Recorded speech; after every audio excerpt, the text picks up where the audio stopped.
See, this is what you done. So I'm looking at the YouTube comments. Get him, Lima. Get him. I go, it's not a defense.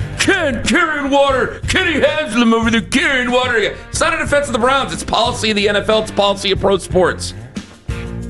This isn't a defense of the Browns and bad records and bad football. Saying that, well, what you want Glenn to do? Just come right out and say, we're signing Bailey Zappi. No. It is unbelievable. You know what it is? It is. I've been sitting watching. I got like 20 minutes left of that Cowboys documentary. And every time there's a press conference or every time somebody is mic'd up, they have more audio behind the scenes of that damn team. I'm like, I can't believe we're being given this gold because we've been trained in 2025 in all these cities and in all like in all the sports to never get anything. You never get anything. Well, and I love somebody responded. It was A. Hefner on social media says, when have the Cleveland media had any breaking news ahead of the national media? And I can tell you, Daryl's had a ton on the stadium. Mary Kay, every time it starts to go south, you better pay attention to Mary Kay because she had Odell, she had Baker before any of the national guys did. They even gave her credit for it. That's by design. But I will tell you, like, when it comes to transactions, teams are not telling local media stuff anymore. They want to leak out to Tom Pelissero so he can somehow scratch their back later. And I'm like, when's the last time Adam Schefter or Tom Pelissero, Ian Rappaport, when do they ever scratch your back? What do the Browns ever get out of giving that stuff to the national people early? They just make fun of them when they're bad and they go through a coaching change or a GM change. I said this. I remember I said this on CBS Sports Radio some years ago, and somebody texted me like, you better be careful what you're saying over there. I'm like, what? Huh? Because I said, Adam Schefter is not... I'm sure he did a lot of good journalism to get to where he is, but I mean, he's an extension of NFL PR. He announces these things. He's basically an announcer. He announces these things. They see the reaction, and then when they go up there and do their press conferences, they tailor their reaction to the reaction of the fans. That's how that works. So he's the chosen one. Somebody had to do it. He's the chosen one. Like, yeah, he's the guy. No offense to him. I wouldn't want to have to stare at my phone 23 hours a day. He did a lot of work to get to where he is. No disrespect, but that's the way they do it now. So, there will be some things that break locally, but that's why you get some of the nationals, at least in the NFL. You know, basketball is a little different. Baseball is a bit different. The NFL, it is as tight as it is. That's why I'm not mad of not telling us about damn Bailey Zappi of all things. It's going to be funny if it doesn't even happen. Can't get to the champions post, end all champions post. Oh, you want to tell them about a quarterback that's not even here? Oh, boy, that'd be great. Oh, my God. I would be ripping you into... Please don't sign here now. Please don't go sign away, here Bailey. now. Go away, Bailey. Go somewhere else. And now I got to go to Canada. Now I got to put my reputation on the line for God, you, yes. Bailey Zappi. Please, for you. Please, God, I will rip you and Daryl to shreds tomorrow morning. I got to do a Bailey dance. God, I would love it. A Bailey Zappi dance. Please, just wait. Just wait. Go to Canada. Go play for the Argonauts for a second. The hell was I going to do? Oh, yeah. Did we let the wrong guy go? Somebody in Pittsburgh thinks so. It's not necessarily who you think. This audio courtesy of the fine folks, I hope so, at 93.7 The Fan in Pittsburgh. And I am stretching and stretching and stretching, and I think we have it. Do we have it? Mitch was supposed to go get it. Where is Mitch in this whole situation? I don't know which clip we want. All right. Well, this is nicely produced. Mitch, what do you got for us? So the first clip, we have an exchange between Andrew Filipponi and Aditi Kinkhabwala talking about a recently traded Browns quarterback. Ooh. They don't have a quarterback as a franchise. One guy's 40, and the other kid... Now we're playing the wrong one. Here we go. Here we go. Who do you think has a better chance of being an NFL starting quarterback? Kenny Pickett or Shadur Sanders? What would you say? Kenny Pickett. So then why keep Sanders over Pickett? I can tell you, I don't want to insult anybody, but I can name starting quarterbacks in the current National Football League whose coaches have told me that Kenny Pickett is better than the guy that they are starting. Okay, but why keep Sanders over Pickett then? Because you used a draft pick on him. We've seen plenty of teams cut draft picks that they just drafted. There are plenty of questions associated with why you would draft a quarterback just 2 rounds after a quarterback that you very clearly liked so much. But that's what they did. And Andrew Berry is someone who has not been known to cut loose a guy that he just drafted. And so there you are. And now the development of these quarterbacks becomes yet another thing that Kevin Stefanski has to figure out and deal with amidst massive circus that surrounds anything and everything related to Shedeur Sanders. I mean, Kenny, that is from Aditi. That was a little bit surprising. Who, we just talked about who the Browns will tell things to it. I mean, she had full access to the Browns doing their preseason games. She had full access to the Browns. She used the term media circus surrounding Shedeur, which you and I were like, hey, the circus hasn't even really been here. It's been elsewhere. It hasn't really been here. Aditi just brought up the circus involved with Shedeur and how hard it is to try to go through this with the 4 quarterbacks they had. And, she did, I would say at the beginning, she said, well, they used a draft pick on Shedeur. They also used a draft pick on Kenny Pickett. I mean, they traded, and a player, who's DTR, but they traded those things to get. They don't kick off for another week. I'm already frustrated. I'm sorry. They don't kick off for another, because I don't know what your plan is. I don't know where you're going with this. Not you, them. If he was that good, why'd you trade him for a 5th-round pick? I'm serious. Can we be serious for a second? And if he's clearly better than Shedeur Sanders. After they traded him, I guess I don't think much of Kenny Pickett. No. I think that's fair. Me and you both excuse me, I think everybody knows that. You could say it's unfair. I don't care. I don't think much of Kenny Pickett. The show doesn't think much of Kenny Pickett as a quarterback. And so when they traded him, the thing that I brought up was like, hey, man, you traded him for a 5th-round pick. So technically, I guess you got a 5th-round pick. People are calling that a win. I call that a wash. And I call it really a waste of time. Really, I call it a waste of time and a net negative, considering I could have just given his reps to Dylan Gabriel and Shedeur Sanders. But if he's actually good, or they think he's actually good, why am I trading him away for a 5th-round pick when I could have had him in 1 football games with him? Could have done that. Oh, because we drafted guys? What's your what's your plan? Not yours, theirs. What's their plan? You're trying to thread this needle. I hope everybody else sees this, right? Seriously, if you're on like I-90 right by the Burke and you're driving in, what's their plan? Glance to the lake for a second. I paid guys. I got veterans. I also got young guys. I'm trying to meld this when I have 2 first-round picks next year. Why did I get 2 first-round picks next year? Is it to win now? I got a 3rd and a 5th-round guy who are my 2nd and 3rd team quarterbacks that we all believe are going to play at some point this year. 90% of Browns fans believe that those 2 guys are going to play this year, and another 5% believe that Deshaun Watson's even going to play for the Browns this year, or even Bailey Zappi's going to play. Bring them all through. Then why are you getting rid of Kenny Pickett? If he can help you win games, if you believe that highly in him, why are we trading him for a 5th-round pick then? What is the meaning of all this? So you're either this sleeping giant that can make the playoffs this year, great, or you're this team that is trying to win enough games where this is really what I think the plan is. You're trying to win enough games to keep you employed, but you don't want to win enough games because you don't want to be out of the high picks for the 1st round of the NFL draft so you can go out and get your quarterback. Are we just trying to keep jobs? Is that what this is? Because if we're just trying to keep jobs, then they all should have been gone at the end of last year, because if your ass is on the line to begin a year, you're already gone.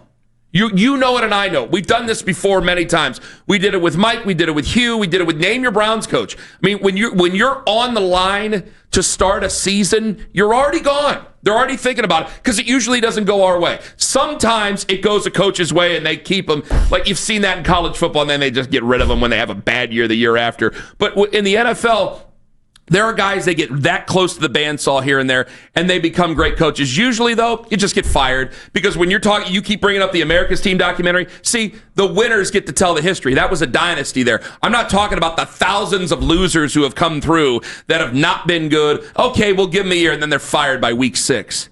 So what is your goal here? Because now I think a lot of fans are going, all right, You got this guy you guys won't stop talking about, but half of you guys are upset because it's a 5th-round pick. Okay, I got this other quarterback that is diminutive in size, but he knows the offense great. Well, I'm not drafting another head coach. I wanted to draft another quarterback. I could have drafted a guy that was going to be able to help us. You want to win games, but you don't want to win too many games now, so we can keep the guys that most of us have a bad impression of, and they have a under 50 approval rating. We want to hold on to these guys that not a lot of people like in the first place. And it's all being ran by the guy out in San Diego? What's your plan? This is all deduced from Kenny Pickett. Give me a plan, please. Do you care, though, if Kenny Pickett's 27, does it matter that he's better than Shedeur? Does it matter? Like, you're still going to go with the younger guy, right? If you're going into year 6, I think it matters that he's better than Shedeur. Yes, I think it matters that he's better than. Did she say he's better than Dylan Gabriel?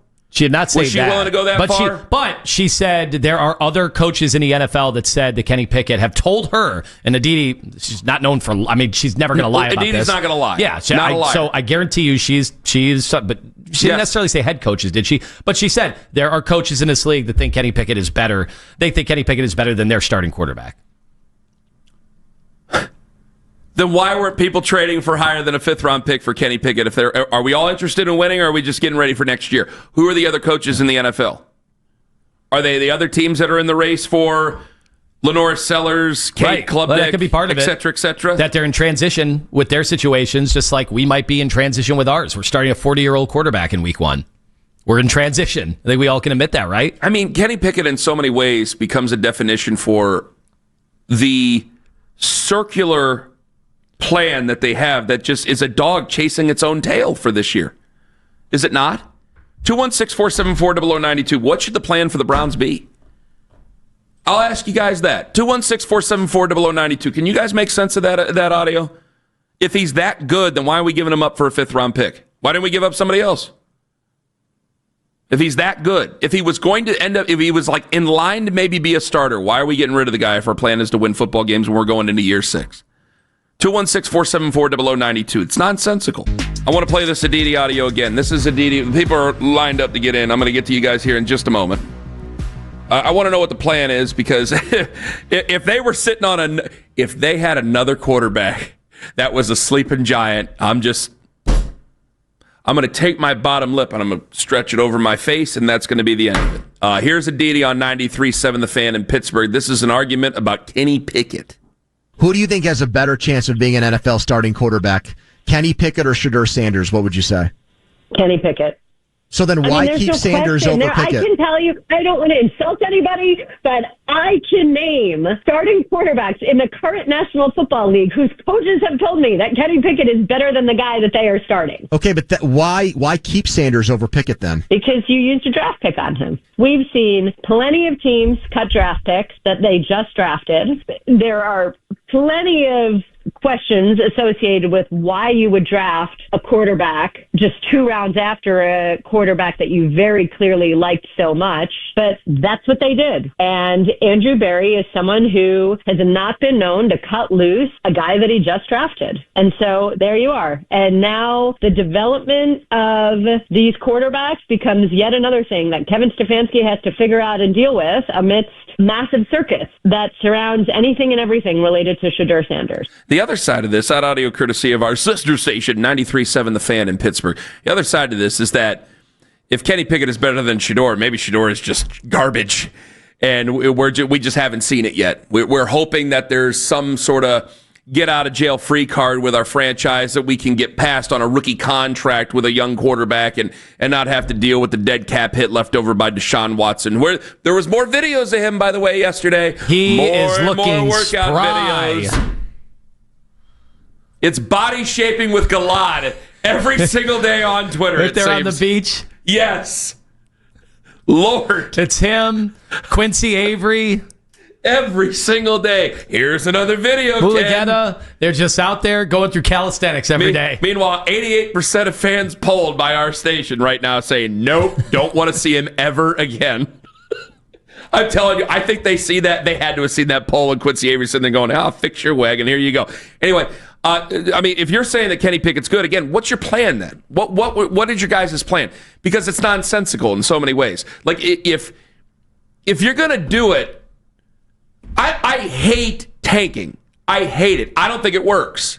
I really don't. There's teams that they're not good and they happen to find themselves a good quarterback, but I seriously think that there's so many times where you go out of your way to not win football games and it ends up biting you in the ass in football. Maybe not as much in basketball, but certainly in football, I think it does.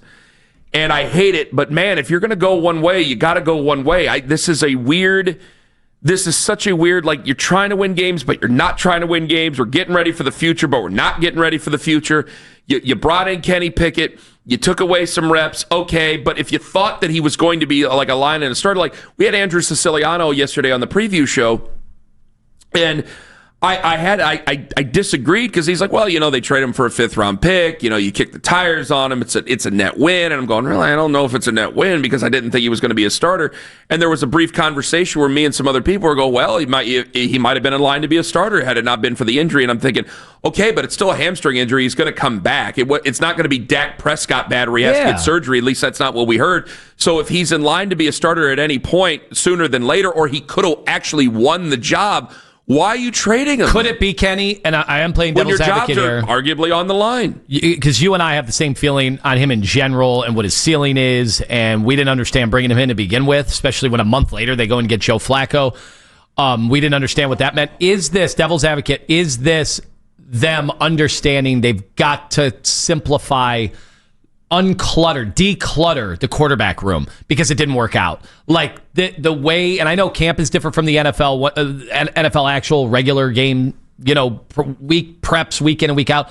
But is there a chance that they're like, we had good intentions on this, but we can't have Pickett and Flacco here. Makes no sense. It gets in the way of the young quarterbacks. Why does it make no sense? Yes, well, it does get in the way of the young quarterbacks, but if you think that guy is flat out better than those guys, and your objective is to try to win football games because you're trying to do right by your veterans and your own job, then you're not getting rid of him for a 5th-round draft choice. I don't care about 5th-round draft choices.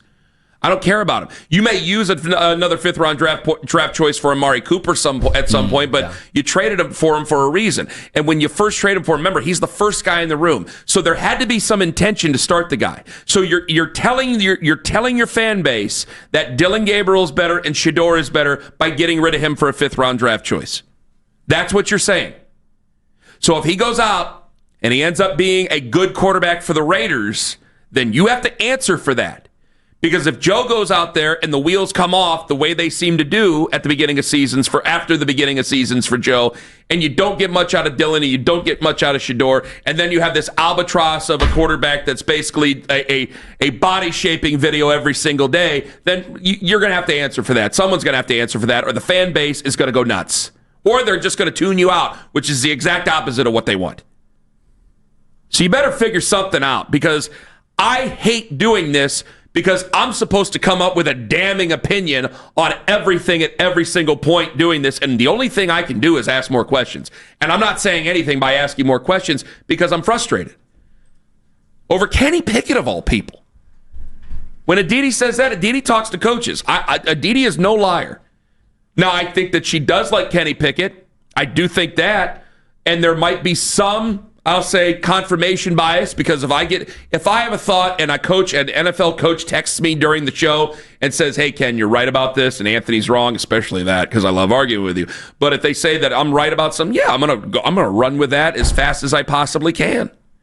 So maybe that's a little bit of it. There's always, every NFL player, every NFL quarterback especially, has some coach that's in their corner. Mike in North Canton, home of the Vikings, he's next up on the Fan. Hello. Hey, good morning, guys. I think their plan is to run the ball and play defense because there's no top 10 quarterback available at this time. And why they brought him in, he got hurt, they gave up on him too fast. Well, so to go out and win games, that's a plan. But you got the second first, because I could look at it, Mike, and thank you for the call. If Travis Hunter ends up being good, then I could go, well, Travis Hunter could have kept people distracted. Travis Hunter could have been a threat for you.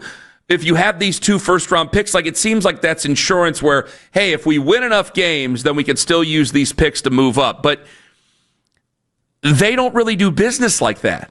Remember, the same guy who was here in 16 and 17 is still here. So if you haven't done business like that, I just would like to think that you didn't think it worked the first time, or the franchise went in another direction, went and got John Dorsey. You didn't think that that was a good decision. You didn't think it was a good decision to bring in Baker Mayfield. I would think that you're probably going back to that, unless you're challenging your guideposts again. Guardrails. Larry in Cleveland, you're next up on the Fan. Yeah, I just want to say that I think Aditi, she don't like Shador, and they just had some stuff. I don't think Mary Kay like him either. They would just have some stuff on Facebook, and they was talking about how the two women in Cleveland don't like him, and they always talking. Well, Larry. Or did they just say he's not ready to be the quarterback of a football team right now? You got to be careful what you see on Facebook. I cannot tell you how many fake Brown stories I have seen over the last month on Facebook. Right. So you got to be careful if you're looking on Facebook and stuff. I don't think Aditi has anything against Shador Sanders, certainly, and I really don't think Mary Kay has anything against Shador Sanders. Yeah. But and then too, I think Kenny Pickett, he was garbage. I mean, I don't even see why they even brought him in, because, I would have started, in my opinion, just me, I would have went out and got any of those rookies that was in the draft and tried to start them and see what they had before I would have went and got Kenny Pickett. See, I feel the same way. I feel the exact same way, Larry. Thank you very much for the call. I feel the same way. So, and these guys are NFL coaches. They're surely supposed to know more than me about Kenny. Yeah, and I get it. If you are in love, and we have plenty of listeners from here and around the country that are in love with Shador Sanders, you're hearing us talk about Kenny Pickett, and Dylan Gabriel is the number 2. You're not hearing us talk Shador, and that conversation is going to is especially right up until kickoff in however many days against the Bengals. You're not going to hear anything about Shador because he's not ready right now, according to the Browns, according to any of the reporters. Like, nobody thinks right now Shador Sanders is ready to be the quarterback immediately. Now, do I think Dylan Gabriel is ready early on? I don't think he's ready either, but I haven't been there every day. And I'm not running the team. I'm not there in the rooms, in the film rooms, and in the study sessions, and all those situations. I'm not there. So I get it. You're going to be frustrated. But if you think, Kenny, these people are frustrated now, imagine if the Browns start out 0-3 and Joe Flacco is still the quarterback. I'm not even talking about the other two the rookie quarterbacks in particular. I haven't had a chance to really say their names. I'm talking about winning, man. That's what I'm talking about. You're going into year 6. You have to put something there on the scoreboard that says you guys know what you're doing. I'm hearing the guys in the afternoon debating whether or not Kevin Stefanski's a real guru when it comes to offense.